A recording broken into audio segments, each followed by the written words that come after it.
તો ફરી એકવાર મેહુલ પંચાલ બ્લોગ્સમાં તમારું હાર્દિક સ્વાગત છે। તો આજે જવાનું છે આપણે મુરાગઢ। તો બન્યા રહેજો એન્ડ સુધી વિડીયોમાં। તો અહીંથી આડીસર જાશું, આડીસરથી મુરાગઢ 20 કે 15 કિલોમીટર જેવું છે। તો બન્યા રહેજો એન્ડ સુધી વિડીયોમાં। તમને મજા આવશે, અમને મજા આવશે। લાઈક કરજો, શેર કરજો અને સબસ્ક્રાઈબ કરવાનું તો મારા વાલા બિલકુલ ના ભૂલતા। તો ચલો મુરાગઢ।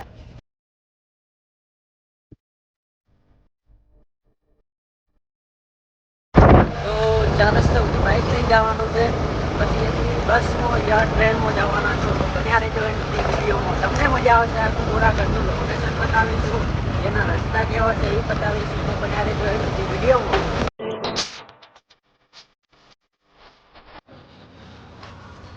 તો આવી ગયા છીએ હું ને મારો ભાઈબંધ બસ સ્ટેશને। તો બસ મળશે કે નહીં મળે એની રાહ જોઈએ છીએ। તો અંદર જઈને પૂછી લઈએ, મળે નહીં તો બસ ટ્રેન તો છે જ।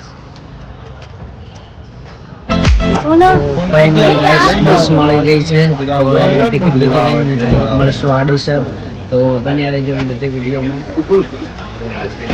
તો વિક્રમભાઈ અહીંયા બેઠા છે।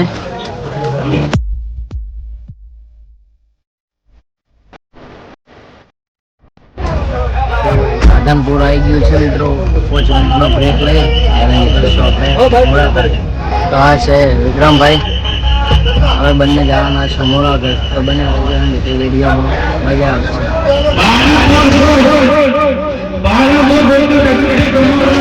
5 મિનિટ 10 મિનિટ ઊભી રહીએ બસ। તો નાસ્તો બીજો કરીને હવે નીકળી જશું મુરાગઢ। તો બસ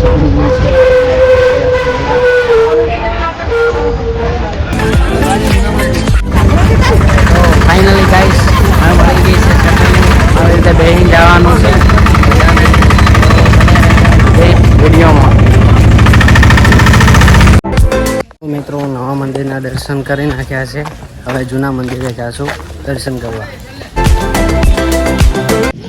તો મિત્રો જૂના મંદિરે જવા માટે આ રસ્તો છે, 500 કિમી દૂર છે। તો બન્યા રહેજો લાસ્ટ સુધી।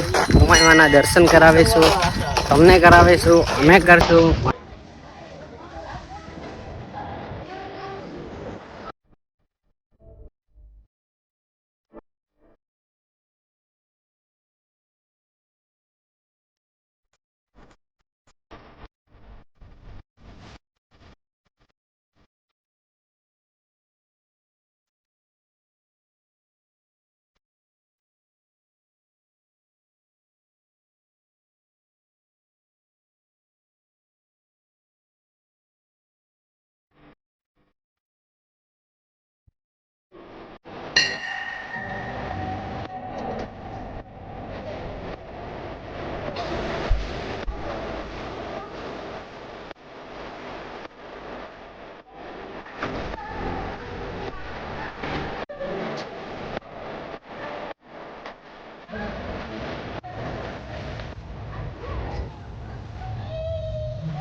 કરી નાખે છીએ બીજા બધે અને લાઈવ પણ કરી નાખી છે। તો હવે ફોટા પર આવે બતાવીશું તમને।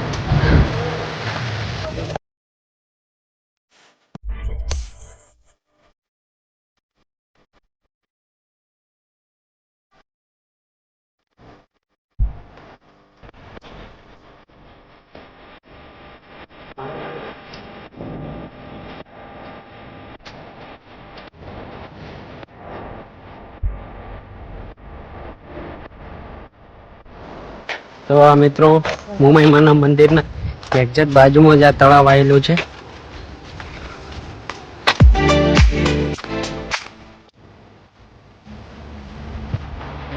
તો તળાવના બાજુમાં શંકર ભગવાનનું મંદિર છે। સરસ મજાનું લોકેશન છે।